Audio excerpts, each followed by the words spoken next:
Hello everyone, welcome to the Sukoon the peace of mind. आज के video में हम डिस्कस करने वाले हैं बीए साइकोलॉजी के फर्स्ट ईयर के फर्स्ट सेम के पेपर के बारे में, which is a biopsychology paper. और लास्ट लेक्चर में हमने डिस्कस किया फर्स्ट यूनिट के बारे में कि इंट्रोडक्शन टू बायोसाइकोलॉजी है क्या, बायोसाइकोलॉजी की डेफिनेशन क्या है, ओरिजिन कहाँ से हुआ, वो सब हमने हमारे लास्ट वीडियो में डिस्कस किया इन डिटेल। सो आप फर्स्ट वाली वीडियो को ज़रूर देखिएगा। अभी हम जो तो उसका नेक्स्ट पॉइंट डिस्कस करने वाले हैं, which is the nature and scope of biopsychology. So let's start the video. The biological approach to the study of human and animal behavior is known as biopsychology. अब biopsychology की definition उन्होंने यहाँ पे दी है कि जो biological approach रहता है study करने के लिए human और animal के behavior को, उन्होंने इसको क्या बोला है, biopsychology. The biopsychologists try to investigate scientifically how biological processes interact with cognitions, emotions and other psychological processes. अब जो बायोसाइकोलॉजिस्ट रहते हैं जो कि स्टडी करते हैं बायोसाइकोलॉजी को, वो क्या कर रहे हैं, ट्राई टू इन्वेस्टिगेट करने की कोशिश कर रहे हैं साइंटिफिकली कि हमारा जो बायोलॉजिकल प्रोसेस है वो किस तरह से इंटरेक्ट करता है हमारे कॉग्निशंस के साथ, हमारे इमोशंस के साथ, और हमारे जो अदर साइकोलॉजिकल प्रोसेसेस हैं उनके साथ किस तरह से इंटरेक्ट करता है। वो इन्वेस्टिगेट करने की कोशिश कौन करता है, बायोसाइकोलॉजिस्ट करता है।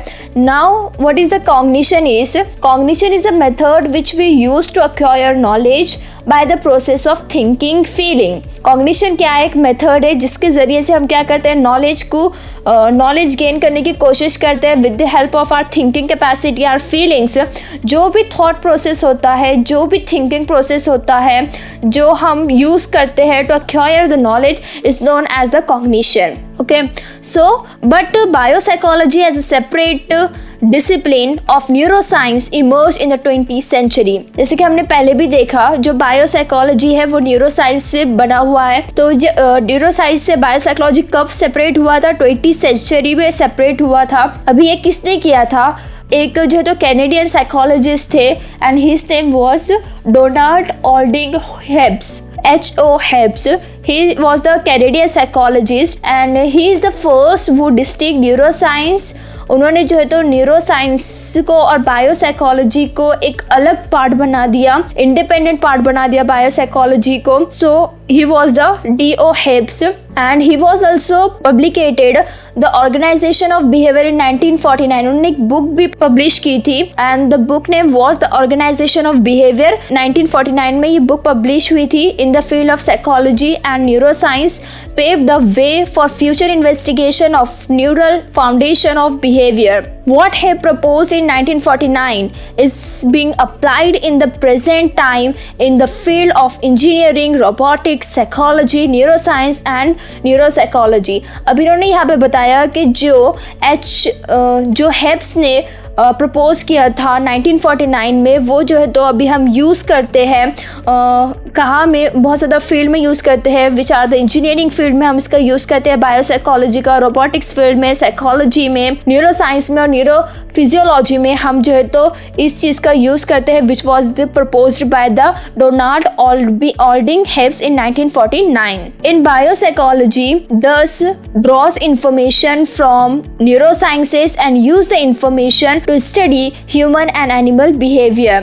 सो बेसिकली इन्होंने क्या बताया कि बायोसाइकोलॉजी क्या करता है, इंफॉर्मेशन लेता है किससे, न्यूरोसाइंस से, और इस इंफॉर्मेशन को यूज़ करता है अंडरस्टैंड करने में ह्यूमन और एनिमल के बिहेवियर को। It may be better understood as that neuroscience is a team effort and biopsychologist is a part of this team. अब इन्होंने क्या बोला है कि हम इसे ऐसे समझ सकते हैं कि जो न्यूरोसाइंस है वो जो एक टीम है, मतलब बहुत सारे लोग हैं जो कि एक साथ वर्क कर रहे हैं। मतलब in the field of neuroscience we have to study the brain in detail कि उसके functions क्या है, उसके mechanisms क्या है, everything in detail we have to study in the neuroscience. But in biopsychology हमको क्या पढ़ना है, हमको सिर्फ इतना ही पढ़ना है कि ब्रेन का वो कौन सा पार्ट है जो कि ह्यूमन ब्रेन को इफेक्ट करता है, मतलब ह्यूमन के बिहेवियर को इफेक्ट करता है, वही हमें बस बायोसाइकोलॉजी में पढ़ना है। A biopsychologist may draw information from another discipline of neuroscience and apply it to the study of behavior.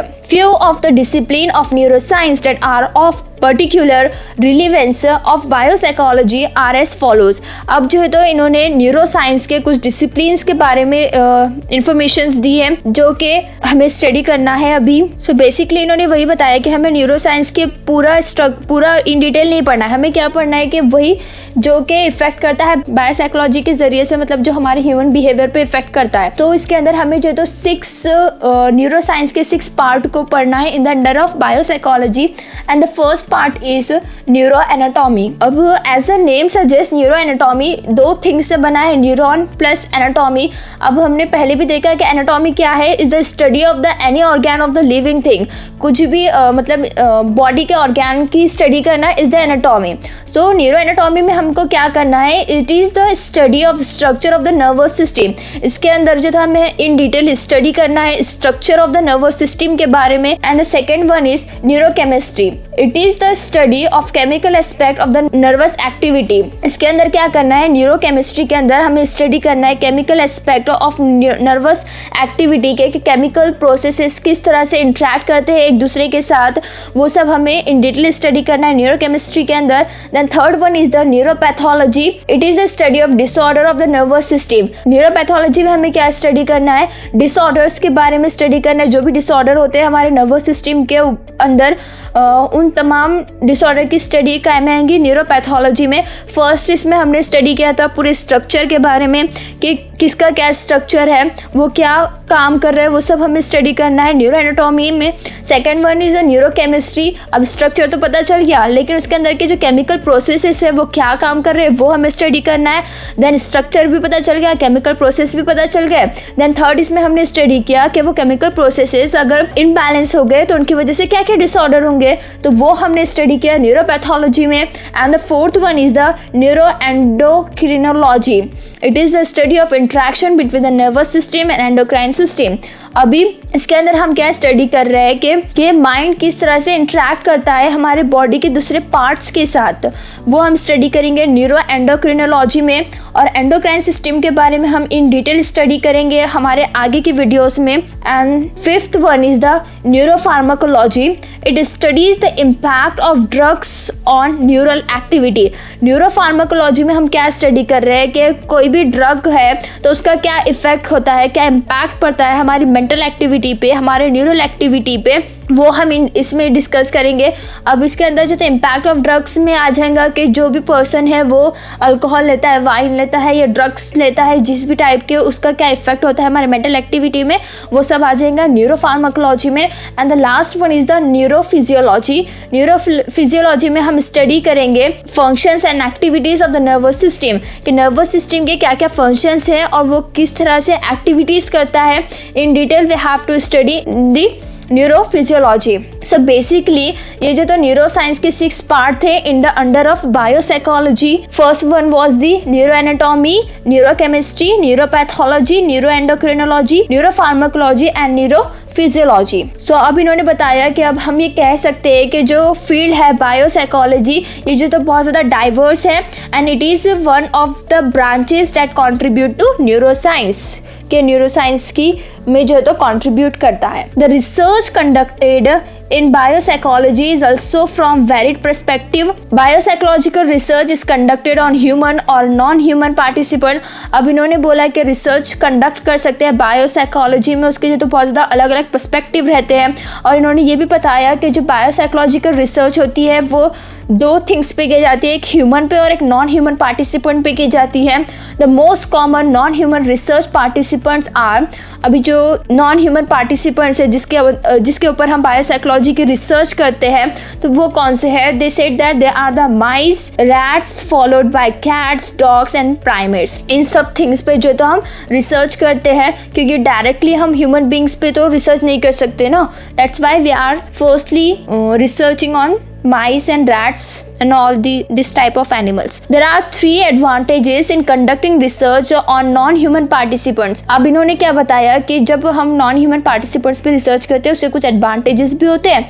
So the first advantage they said that the first being that the brain and behavior of non-human participant is less complex as compared to human participants. अभी इन्होंने क्या बोला कि फायदे क्या है non human participants पे research करने के कि फर्स्ट रीजन तो उन्होंने बोला कि जो ह्यूमन का ब्रेन रहता है वो बहुत ज़्यादा कॉम्प्लेक्स रहता है, बट जो नॉन ह्यूमन पार्टिसिपेंट्स रहते हैं माइस रैट्स उन लोग का जो है तो ब्रेन है वो बहुत ज़्यादा मतलब इतना ज़्यादा कॉम्प्लेक्स नहीं रहता है, वो लेस कॉम्प्लेक्स रहता है. तो as compare to human it is easy to conduct the research on non human participants. Thus, the basic fundamental brain behavior interaction may be revealed. अभी इन्होंने क्या बोला कि जो बेसिक फंडामेंटल ब्रेन बिहेवियर है हमें इससे क्या पता चलेगा कि जो हमारा ब्रेन है वो किस तरह से बिहेवियर पे इफेक्ट करता है, किस तरह से इंटरेक्ट करते हैं हमारे ब्रेन और बिहेवियर, वो हमें पता चलेगा. और हमें सेकेंडली हमें ये भी पता चलेगा कि conducting research on such a group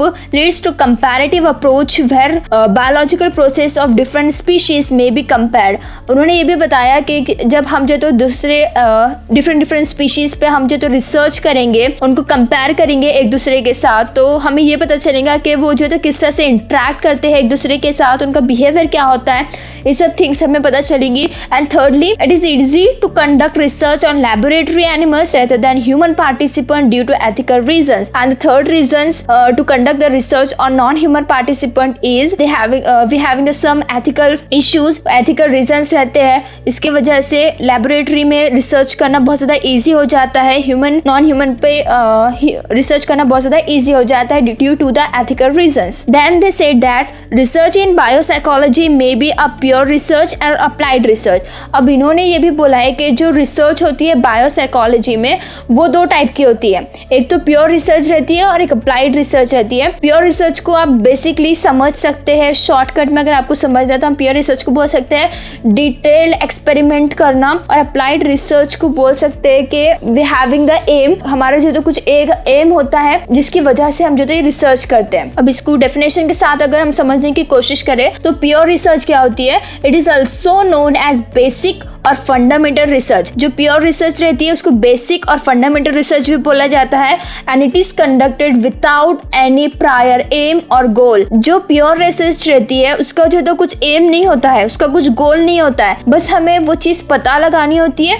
that's why we are doing that research. और जो अप्लाइड रिसर्च होती है it is conducted with a prior aim. अभी जो अप्लाइड रिसर्च रहती है उसका जो तो कुछ एम रहता है, उसका कुछ मकसद रहता है कि फॉर एग्जाम्पल फलाना पर्सन को जो तो ये डिसऑर्डर है, उस डिसऑर्डर का रीजन क्या है वो पता लगाने के लिए हम जो तो रिसर्च कर रहे हैं. तो क्या हो गया, हमारे पास एक एम है, तो वो क्या होगी, हमारी अप्लाइड रिसर्च हो गई. Specifically it start with the aim to solve an existing problem. वही अगर किसी पर्सन को कुछ डिसऑर्डर है, उस डिसऑर्डर को हमें सॉल्व करना है, तो उस डिसऑर्डर को सॉल्व करने में, वो प्रॉब्लम को सॉल्व करने में हम जो रिसर्च कर रहे हैं तो उस रिसर्च को हम क्या बोलेंगे, अप्लाइड रिसर्च. तो बेसिकली प्योर रिसर्च जो है तो विदाउट एम रहती है, उसके अंदर कुछ एम नहीं होता है, और अप्लाइड रिसर्च में जो है तो हमारा एक एम रहता है जिसके लिए हम जो तो वो रिसर्च करते हैं. भी इन्होंने आगे दिया कि behaviour changes are primarily due to disruption in various brain regions and neural circuits. अभी इन्होंने बोला कि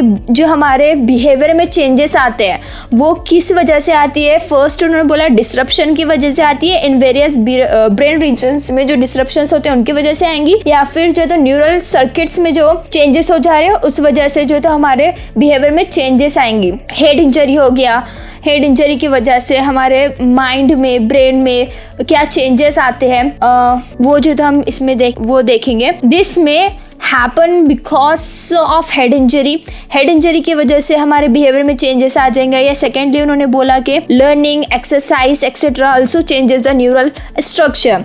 अभी इन्होंने ये बोला कि जो हमारा जो लर्निंग प्रोसेस रहता है, एक्सरसाइज रहता है, अगर हम रेगुलर प्रॉपर एक्सरसाइज नहीं कर रहे हैं, टाइम टाइम एक्सरसाइज नहीं कर रहे हैं, उसकी वजह से क्या होगा, जो तो हमारे न्यूरल का जो स्ट्रक्चर रहेगा उसके अंदर कुछ चेंजेस आएंगे जिसकी वजह से जो तो हमारे बिहेवियर में ऑटोमेटिकली चेंजेस आ जाएंगे. So how it produces a corresponding changes in behavioral functions can be studied with the help of various research methods that are used to understand the functioning of the mental processes. यही हम सब जो है तो इससे सीखेंगे। अभी इन्होंने इधर जो एक बताया है कि बायोसाइकोलॉजी में होता क्या है, हम इसको जो एक डेफिनेशन के थ्रू भी ले सकते हैं कि in biopsychology which areas of the brain are involve in, कौन से एरियाज जो तो इन्वॉल्व होते हैं हमारे ब्रेन के अंदर, वो क्या होते हैं, सेंसेशन, परसेप्शन, हमारा memory, movement, the role of the brain in emotional expression and regulation, language and cognition, and how the behavioural change occur after brain damage